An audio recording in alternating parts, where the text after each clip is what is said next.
Hai sahabat pendidik, pernah frustasi karena materi yang sudah diajarkan kemarin, hari ini kemudian hilang dari ingatan siswa? Atau mungkin kita sendiri ya, kita lupa materi yang baru saja kita siapkan untuk persiapan mengajar? Nah tenang, kita tidak salah dan siswa juga tidak bodoh, sebab memang secara ilmiah otak kita memang dirancang untuk lupa. Nah, ada beberapa alasan kenapa kita lupa atau ilmu di balik lupa ya. Yang pertama, bahwa Hermann Ebbinghaus pernah membuktikan bahwa dalam 1 jam pertama itu kita bisa lupa 50% informasi baru. Nah, dalam 24 jam tersisa hanya 30-40%. Kemudian seminggu kemudian bisa tinggal 20% atau kurang. Nah, ini bukan kelemahan, ini adalah fitur bawaan otak kita. Jadi kalau misalkan ini tidak terjadi, maka otak kita sebetulnya akan menjadi overload.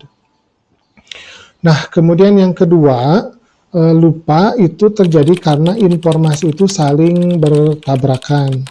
Nah, ada dua, jadi ada proaktif, jadi pengetahuan lama itu mengganggu pembelajaran baru. Yang kedua retroaktif, artinya pengetahuan baru itu yang mengganggu ingatan lama. Nah, coba bayangkan apabila otak itu seperti rak buku yang terus diisi tapi tanpa pernah ditata, maka akhirnya semua hal itu menjadi berantakan dan sulit ditemukan. Kemudian yang ketiga, otak itu dirancang untuk bertahan bukan untuk menghafal. Jadi secara evolusi otak berevolusi untuk mengingat hal-hal yang penting untuk kelangsungan hidup, misalkan lokasi bahaya, sumber makanan, dan sebagainya, bukan untuk mengingat tanggal sejarah, rumus kimia, dan sebagainya. Nah, informasi akademik ini sering dianggap tidak penting oleh otak kita karena dia tidak terkait dengan ancaman atau imbalan langsung. Nah, kemudian yang keempat, lupa itu artinya adalah proses penyaringan. Nah, lupa sebenarnya adalah mekanisme efisiensi. Jadi otak memilah mana yang perlu disimpan di memori jangka panjang, mana yang bisa dibuang. Masalahnya jika kita hanya mengajar dengan ceramah, kemudian berpindah gitu ya. Nah, otak siswa akan mengirim sinyal bahwa ini tidak penting dan ya nanti akan dibuang. Nah, bagaimana kemudian solusinya? Jadi solusinya itu adalah dengan melakukan spaced repetition atau pengulangan berkala.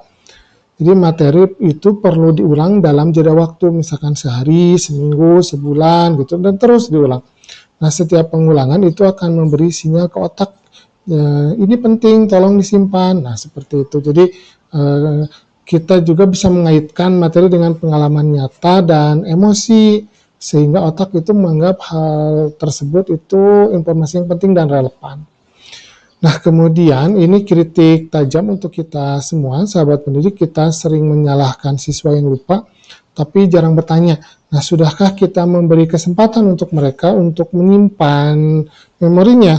Jadi kurikulum yang padat memaksa kita kebut materi, lupa bahwa otak juga butuh jeda dan pengulangan. Nah, kita berlari sementara otak siswa berteriak minta berhenti. Nah, akibatnya apa? Yang terjadi adalah belajar untuk ujian, lulus untuk lupa. Nah, ironis ya. Nah, mari kita ubah strategi jadi lebih sedikit materi, lebih banyak pengulangan, lebih dalam maknanya.